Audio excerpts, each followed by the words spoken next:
జయ గురుదత్త.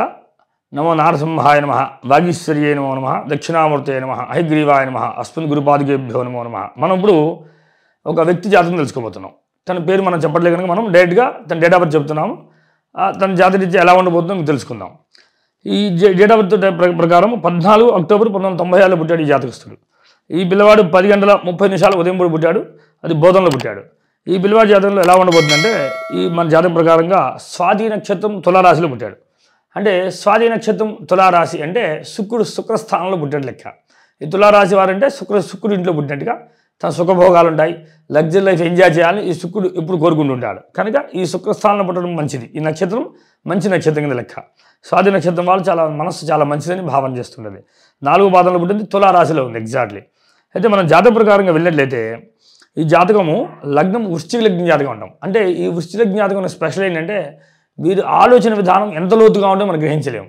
వీరు ఎంత లోతుగా వెళ్ళగలుగుతుంది అంత లోతుగా ఆలోచించలేరు. వీళ్ళు అసలు ఎలా ఉండాలంటే, వీళ్ళు చేయాల్సిన పని ఏంటంటే, ఒకవేళ చదువుకున్నట్లయితే మంచి పొజిషన్లో ఎలా ఉండొచ్చు అంటే, వీళ్ళు భూమి సంబంధించిన ఉద్యోగాలు, అంటే ఇది బిల్డింగ్లు కట్టడం, లేదా అపార్ట్మెంట్ పెద్ద పెద్ద బిల్డింగ్ కడుతుంటారు కదా అలా కానీ, లేదా పురావస్తు శాఖ అంటే బాగా పాత వస్తువులు వీళ్ళు సేకరించడం కానీ, లేదా వీళ్ళ ఇళ్లలో గమనించండి తప్పనిసరి ఏదో ఒక పాత వస్తువు కంపల్సరీ ఉంటుంది అన్నమాట. వీళ్ళు కంపల్సరీ పాత వస్తువుని సేకరించుకుంటూ ఉంటారన్నమాట. వాళ్ళు చాలా ఇష్టం అన్నమాట. అలా గుర్తుగా అలా ఉంచుకుంటూ ఉంటారన్నమాట. వీళ్ళకి ఆ లక్షణాలు ఉంటాయన్నమాట. ఇది ఈ లగ్న జాతకులకి.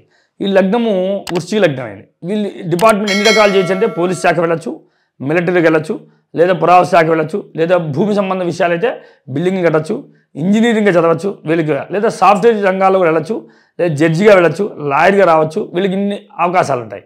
వీరు ఎంత చదువుకుని కొద్దీ దాంట్లో అంత ప్రాధాన్యత లభిస్తుంది వీరికి. అయితే వీరికి ద్వితీయ స్థానంలో గురువు ఉన్నాడు. అంటే ద్వితీయ స్థానంలో గురువు ఉన్నప్పుడు తప్పనిసరి వీరికి గురువు ఉండి చాలా మంచిదన్నమాట. ద్వితీయ స్థానంలో గురువు ఉన్నప్పుడు చేసే పనులన్నీ దైవిక సంబంధ పనులు చేస్తుంటారు. వీరు దైవిక సంబంధం వృత్తుల్లో బాగా లాభాన్ని పొందుతారు. అదే వీరికి లాయర్గా చదివినట్లయితే తప్పనిసరి జడ్జి పోస్ట్ తప్పనిసరి వస్తుంది వీళ్ళు లా చదివినట్లయితే ఈ జాతకస్తులు. కనుక వీళ్ళకి మంచి అడ్వాంటేజ్. లా కానీ కలెక్టర్ కానీ వీళ్ళకి బాగా రావడానికి ఛాన్స్ ఎక్కువగా ఉంటాయి. ద్వితీయ స్థానంలో గురువు ఉండడం వల్ల కుటుంబ స్థితి గౌరవప్రదంగా ఉంటుంది. తల్లిదండ్రులు భక్తి గల వాళ్ళే ఉంటారు, చాలా గౌరవంగా ఉంటారు, చాలా ప్రేమానురాగాన్ని పొంది ఉంటారు. కుటుంబం బాగుంటుంది లెక్క. వీళ్ళ కుటుంబము తల్లి కానీ అమ్మ నాన్న కానీ చాలా మంచివారై అందరికి కూడా ఆదరణీయంగా ఉంటారన్నమాట. వీళ్ళు తల్లిదండ్రులు బాగా కీర్తిని సంపాదించిన వాళ్ళు కూడా ఉండొచ్చు వీళ్ళు. ఇది ఒక జాతకానికి ఉన్న అడ్వాంటేజ్. తర్వాత తృతీయ స్థానం సోదర స్థానం. అంటే సోదర స్థానంలో శని ప్రభావం ఉండడం వల్ల సోదరులతో వాళ్ళకి అంత విభేదం ఉండొచ్చు, అంత సఖ్యత లేకపోవచ్చు, కొంచెం ఇబ్బంది పడాల్సి వచ్చి ఉండొచ్చు, వాళ్ళతో కలుపుకోవాలన్నా కొంచెం కష్టంగా ఉండొచ్చు. వీళ్ళకి లక్షణాలు ఉంటాయి. చతుర్థ స్థానం మాతృస్థానం అవడం వల్ల తల్లి మంచి తెలియగలది. ఎలా అయితే జీవితాన్ని నడిపించాలో, జీవితం నడిపించే విధానం తెలిసిందే ఉంటుంది తల్లి. అంటే వీళ్ళకి ఎలా జీవనాధారాన్ని నడిపించాలి, వీళ్ళు ఎలా పోషించాలో తెలిసిందే తల్లి ఉంటుంది అన్నమాట. పంచమ స్థితి గురువు. పిల్లలు జ్ఞానవంతులై మంచి మహామేధ సంపత్తే ఉంటారు పుట్టిన సంతానం.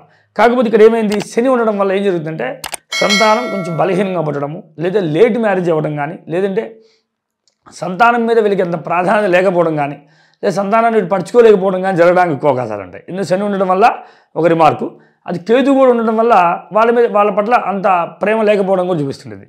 కనుక అది ఒకటి రిమార్క్. కనుక శని కేతుడు కాంబినేషన్ మంచిది కనుక జాగ్రత్తగా ఉండడం మంచిది. తర్వాత షష్ఠ స్థితిలో కుజుడు ఉండడం వల్ల, కుజుడు ఒక పొజిషన్ బలహీనంగా ఉండడం వల్ల వీళ్ళు పెద్దగా అప్పులు చేస్తే రుణం తీర్చలేరు వీళ్ళు. కానీ వీళ్ళు అప్పులు చేయకపోతేనే మంచిది. వీళ్ళు ధనపరమైన అప్పులు చేయకుండా 100 రూపాయలు తిని బతికితేనే సేఫ్గా ఉంటారు. వీళ్ళు అప్పులు చేశారని తీర్చలేరు, అంత ధనం రాదు. వీళ్ళకి కూడా అప్పులు ఇచ్చేవాళ్ళు కూడా చాలా తక్కువ మంది ఉంటారు అని గుర్తు చేసుకోవచ్చు. కనుక వీళ్ళకి రుణ సంబంధ విషయాలు కుజుడు యొక్క ప్రభావం అది. కనుక కుజుడు అది. అలానే విషయంలో సప్తమ విషయంలో, కలత్ర విషయంలో, భార్య విషయంలో మంచి భార్య, అందమైన భార్య లభించడానికి అవకాశాలు ఉంటాయి. ఆ భార్య రావడం వల్ల కూడా వీళ్ళు బాగా కలిసి వస్తుందన్నమాట. మంచి అందమైన భార్య, వీళ్ళకి కావాల్సిన ఫెసిలిటీస్ అని ఇవ్వడానికి ఎక్కువ భార్య తత్వాన్ని పొంది ఉంటుంది. అంటే సప్తమ స్థానం కలత్ర స్థానం మంచిది, బాగుంది అని లెక్క. కనుక భార్య కూడా మంచి భార్య వస్తుందని భావన చేసుకోవచ్చు. తర్వాత అలానే ఆయుర్దాయ స్థితి చూస్తే బుధుడు. వీరికి ఎప్పుడైనా శరీర సంబంధంగా చర్మ వ్యాధులు సడన్గా రావచ్చు, చర్మ వ్యాధులు రావచ్చు. అనారోగ్యం వచ్చేప్పుడు శరీర సంబంధంగా వచ్చే అనారోగ్యాలు ఎక్కువగా ఉంటాయి. అలాగే ఉదర సంబంధం కానీ పొత్తిగడుకు సంబంధమైన సమస్యలు రావడం ఎక్కువ అవకాశాలు ఉంటాయి. తిన్న ఆహారంలో తేడా ఉంటుంది. ఆహార విషయంలో ఒక జాగ్రత్త పాటించడం మంచిది. తర్వాత భాగ్యంలో కుజుడు నీచబట్టి ఉండడం వల్ల వీళ్ళకి సంపద వీళ్ళు అనుకున్నంత సంపాదించలేకపోతుంటారు.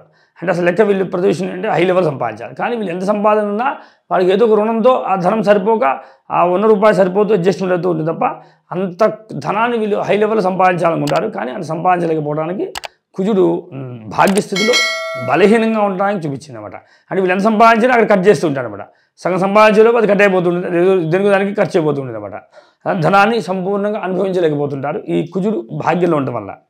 తర్వాత దశమంలో శుక్రుడు ఉండటం వల్ల వీరి జీవితాన్ని కొన్ని వృత్తిపరమైనటువంటి లైఫ్ చాలా ఎంజాయ్గా ఉంటుంది, చాలా అద్భుతంగా ఉంటుంది. వీళ్ళు ఎంతైతే కొన్ని విషయాలు వీళ్ళు ప్రభుత్వపరమైన వృత్తులు కూడా చేయడానికి ఛాన్స్ ఉంటుంది. అంటే గవర్నమెంట్ సంబంధించిన విషయాలు కూడా మీరు తీసుకొని గవర్నమెంట్ శాఖలో పనిచేయడం కానీ, ప్రభుత్వ సొమ్ము తినడం కానీ, లేదా రాజకీయపరంగా సొమ్ము తినడం కానీ వీళ్ళకి జాతకంలో కొంత అవకాశాలు ఉంటాయి.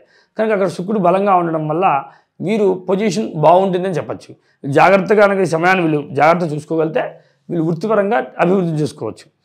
రెండో విషయం ఏంటంటే లాభంలో సూర్యుడు, బుధుడు, రాహు 3 గ్రహాలు లాభస్థితిలో ఉండడం వల్ల వీరికి లాభపరమైన విషయాల్లో ప్రభుత్వ సంబంధం లాభాన్ని వస్తుంది. మనం ఇందాక అనుకున్నాం కదా, అలానే లాభం వస్తుంది. తర్వాత స్త్రీల వల్ల లాభం వస్తుంది, వ్యాపారం వల్ల లాభం వస్తుంది. వీరికి అనేక విధాల లాభం అనేది ఎక్కువ రావడానికి ఛాన్స్ ఉంటుంది. ఆ మహర్దశలు అంతర్దశ వచ్చినప్పుడు వీళ్ళు ఆ లాభాన్ని వీళ్ళు పొందగలుగుతుంటారు.